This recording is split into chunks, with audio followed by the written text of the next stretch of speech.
São 3 da manhã. Você ainda está acordado. O trabalho não terminou, ou a ansiedade não deixou, ou a tela ficou acesa tempo demais e o cérebro simplesmente não desligou quando deveria. Às 6 da manhã você levanta. 3 horas de sono, talvez menos. O café ajuda por 1 hora. Depois, a concentração começa a escorregar. As palavras demoram mais para chegar. Você relê o mesmo parágrafo 3 vezes e ainda não sabe o que ele diz. O humor muda por razões que parecem desproporcionais. Um arranhão que você fez ontem parece estar demorando mais para fechar. Você atribui tudo isso ao cansaço. E você está certo. Mas o que o cansaço realmente é, o que está acontecendo dentro do seu cérebro e do seu corpo naquele momento, é muito mais específico, muito mais profundo e muito mais preocupante do que a palavra sugere.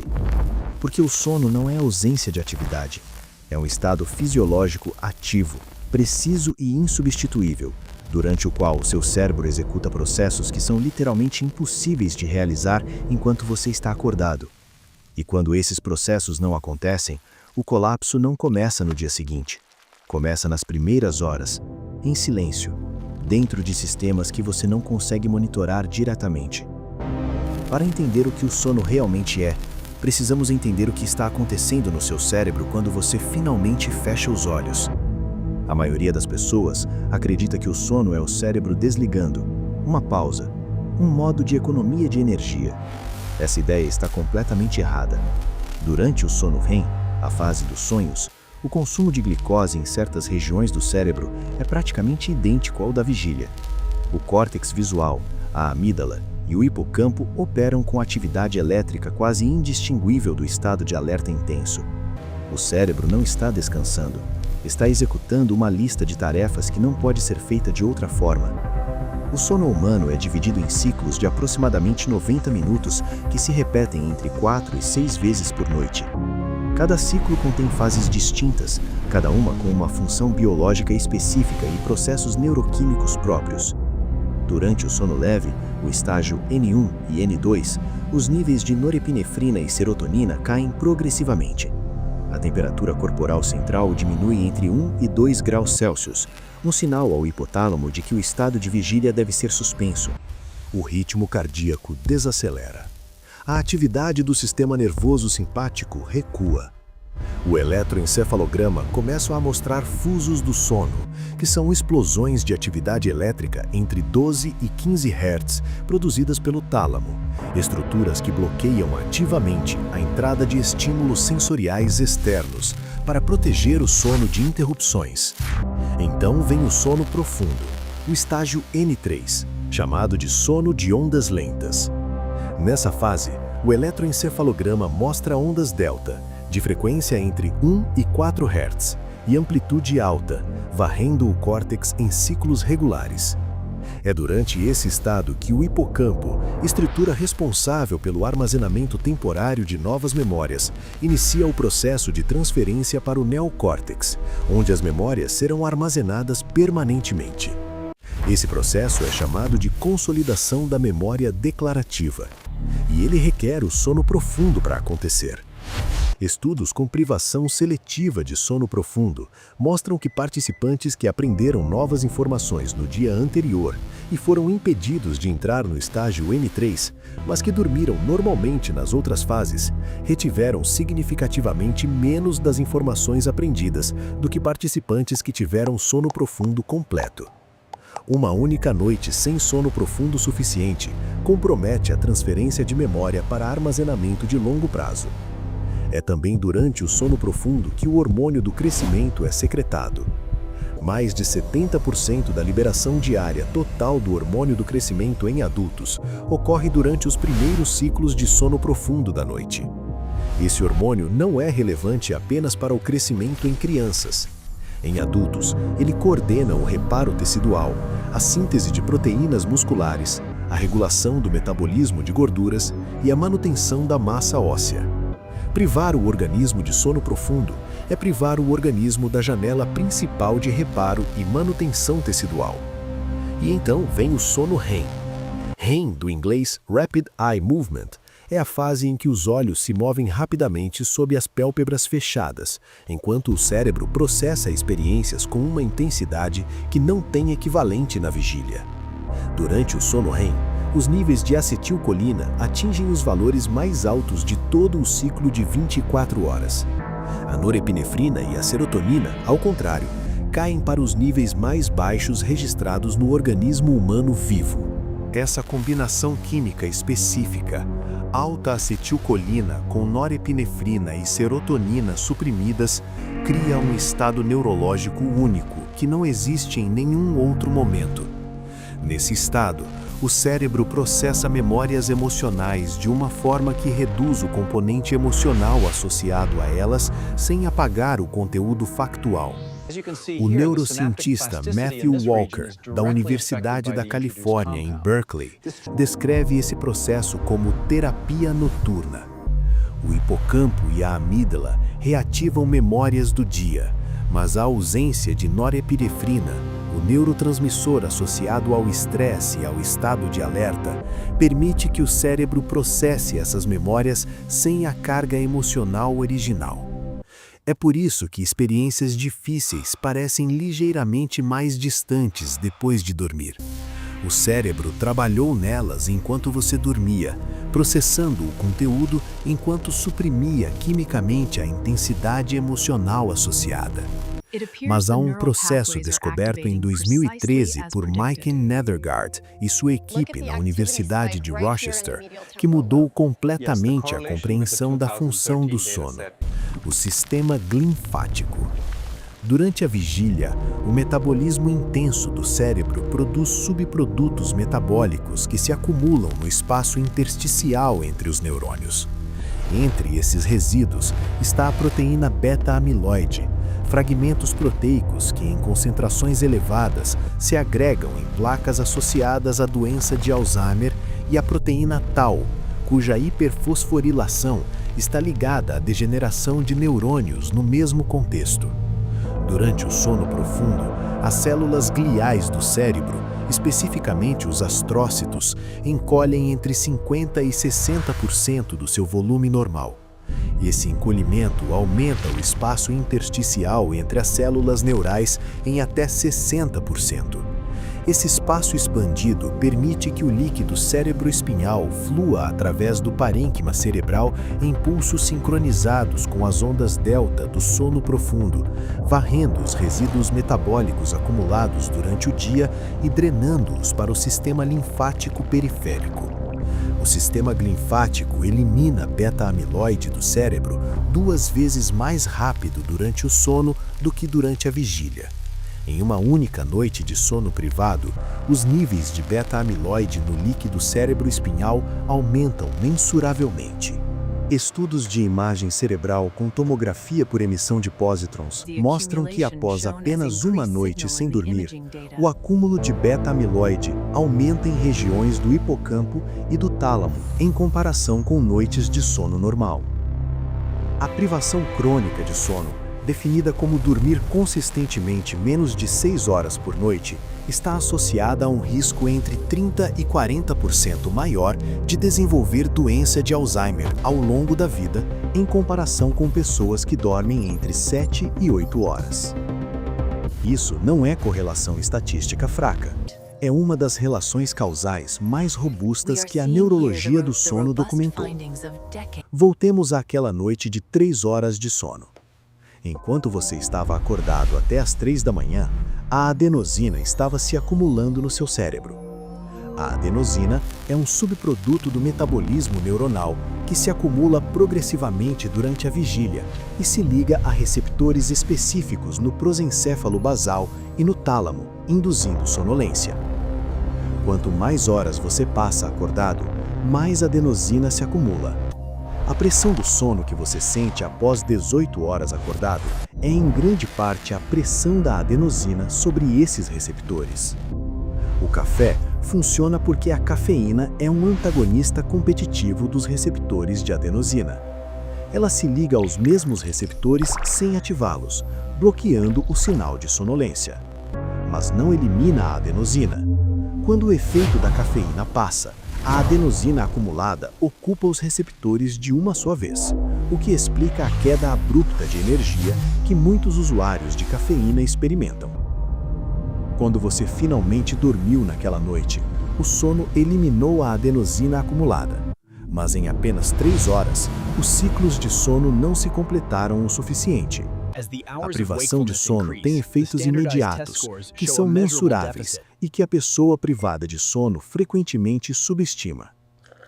Após 18 horas sem dormir, o desempenho cognitivo em testes padronizados é equivalente ao de uma pessoa com concentração de álcool no sangue de 0,5 gramas por litro, o equivalente a estar levemente alcoolizado em muitas jurisdições. Após 24 horas acordado, o equivalente sobe para 0,10 gramas por litro, acima do limite legal para dirigir na maioria dos países. O córtex pré-frontal é particularmente vulnerável. Essa região, responsável pelo controle inibitório, pelo planejamento, pela avaliação de riscos e pela tomada de decisões complexas, perde atividade mensurável após uma única noite de sono insuficiente. O julgamento piora. A impulsividade aumenta. A capacidade de reconhecer o próprio comprometimento diminui. Esse último ponto é crucial. Estudos mostram que pessoas privadas de sono consistentemente superestimam seu próprio desempenho. Quanto mais privada de sono a pessoa está, menos capaz ela é de perceber o quanto está comprometida. A privação de sono oculta seus próprios efeitos de quem a sofre. O sistema emocional falha com precisão igual. A amígdala, estrutura central no processamento de ameaças e respostas emocionais, torna-se até 60% mais reativa a estímulos negativos após privação de sono, conforme medido por ressonância magnética funcional. Ao mesmo tempo, a conectividade funcional entre a amígdala e o córtex pré-frontal, que normalmente regula e contextualiza as respostas emocionais, diminui significativamente. O resultado é uma amígdala hiperativa desconectada do sistema que normalmente a modera. Irritabilidade, reações desproporcionais, dificuldade em contextualizar eventos negativos. Não são falhas de personalidade, são consequências neurológicas diretas e mensuráveis. O sistema imunológico falha com a mesma especificidade. Após uma única noite com menos de 6 horas de sono, a atividade das células NK, as células Natural Killer responsáveis por destruir células infectadas por vírus e células com mutações cancerosas, cai em média 70% em comparação com noites de sono completo. 70%. Estudos de exposição controlada a renovírus, o vírus do resfriado comum, mostram que pessoas que dormem menos de 6 horas por noite têm 4 vezes mais probabilidade de desenvolver infecção sintomática após exposição ao vírus do que pessoas que dormem 7 horas ou mais, mesmo com a mesma carga de exposição. Durante o sono, os níveis de interleucinas pró-inflamatórias, especialmente IL-1-beta, IL-6 e IL-12, aumentam. Essas citocinas coordenam respostas imunes e são produzidas em maior quantidade durante o sono profundo do que em qualquer outro momento do ciclo de 24 horas. A privação de sono não apenas reduz as células de combate, interrompe a produção dos sinais químicos que coordenam o sistema inteiro. O sistema cardiovascular responde com igual precisão. Durante o sono, a frequência cardíaca cai entre 10 e 20 batimentos por minuto em relação à vigília. A pressão arterial recua em média 10 a 20 milímetros de mercúrio. Esse período de pressão reduzida, chamado de dipping noturno, é o período durante o qual o coração e os vasos sanguíneos se recuperam da carga hemodinâmica do dia. Pessoas que não atingem o dipping noturno adequado, seja por privação de sono, por apneia do sono ou por distúrbios do sono, apresentam risco significativamente maior de hipertensão, hipertrofia ventricular e eventos cardiovasculares. O dado que Matthew Walker cita com mais frequência, na semana em que os países adotam o horário de verão, avançando os relógios em 1 hora e reduzindo o sono médio da população em aproximadamente 40 minutos em uma única noite, os registros hospitalares mostram um aumento de 24% nas internações por ataque cardíaco no dia seguinte. Quando os relógios voltam do outono e a população ganha 1 hora de sono, as internações por ataque cardíaco caem 21%. 1 hora de sono. 24% de variação em ataques cardíacos, em escala populacional. O metabolismo responde com a mesma brutalidade. Após 4 noites com 4 horas de sono, a sensibilidade à insulina em células musculares cai em média 30%. Um estado que, em condições crônicas, é clinicamente indistinguível do início de diabetes tipo 2. Os níveis de grelina, o hormônio que estimula o apetite, aumentam. Os níveis de leptina, o hormônio que sinaliza saciedade, diminuem. O organismo privado de sono sente mais fome, tem menos sinal de saciedade e processa os alimentos que consome com menor eficiência metabólica. Estudos populacionais com dezenas de milhares de participantes acompanhados por décadas mostram que dormir consistentemente menos de 6 horas por noite está associado a risco entre 40% e 50% maior de obesidade, em comparação com pessoas que dormem entre 7 e 8 horas. Voltemos àquela manhã depois das 3 horas de sono. O que você estava sentindo não era apenas cansaço, era o seu córtex pré-frontal com atividade reduzida. Era a sua amígdala com reatividade 60% aumentada. Era o seu sistema imunológico com 70% menos células NK em circulação. Era o sistema linfático com acúmulo de beta-amiloide que não foi eliminado. Era o metabolismo com sensibilidade à insulina comprometida.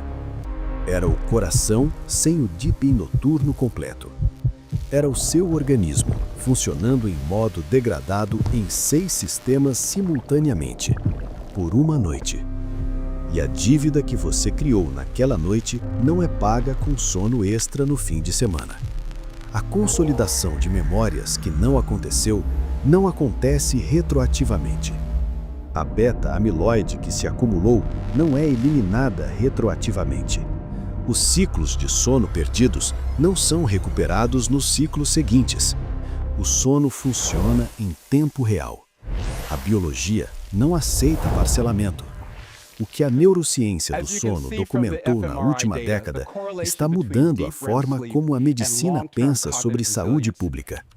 O sono deixou de ser tratado como um comportamento opcional, uma concessão à biologia que pode ser minimizada com disciplina e cafeína, e passou a ser reconhecido como uma variável de saúde tão crítica quanto dieta, exercício e pressão arterial. A pergunta que permanece em aberto não é mais se o sono importa. Essa questão está encerrada pela evidência. A pergunta agora é: quanto do dano acumulado por anos de privação crônica é reversível? E a resposta que está emergindo dos estudos longitudinais é mais complexa do que a maioria das pessoas gostaria. A função cognitiva aguda se recupera em dias de sono restaurado. O humor se estabiliza. As células NK voltam aos níveis normais em algumas semanas. Mas a arquitetura do sono em si, a proporção de tempo passado nas fases de sono profundo e REM, pode demorar semanas ou meses para se restaurar após períodos prolongados de privação. E o acúmulo de beta-amiloide que ocorreu durante anos de sono insuficiente não é eliminado retroativamente quando o sono é restaurado. Alguns dos custos são diferidos, outros são permanentes. Na próxima vez que você estiver acordado às 3 da manhã, o que está em jogo não é apenas o dia seguinte, é o sistema linfático que não vai limpar o cérebro completamente. É a beta-amiloide que vai se acumular um pouco mais. É o hormônio do crescimento que não vai ser secretado em quantidade suficiente. É a memória do dia que não vai ser consolidada. É o sistema imunológico que vai operar com menos células NK amanhã. É a biologia cobrando em tempo real o que não pode ser adiado. O sono não é o fim do dia. É a parte do dia em que o organismo faz o que não pode ser feito de nenhuma outra forma. E ele está esperando por você. Se isso mudou a forma como você pensa sobre o tempo que passa dormindo, se inscreva no canal. Toda semana exploramos o mundo que está presente, mas que os olhos sozinhos não conseguem alcançar.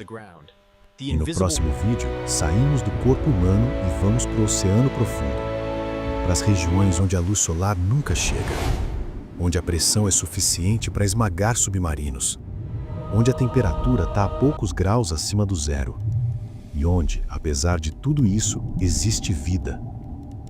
Não apenas vida simples, vida complexa, abundante e extraordinariamente adaptada a condições que a biologia terrestre consideraria impossíveis. Mais de 80% do assoalho oceânico nunca foi mapeado com detalhes suficientes para sabermos o que há lá.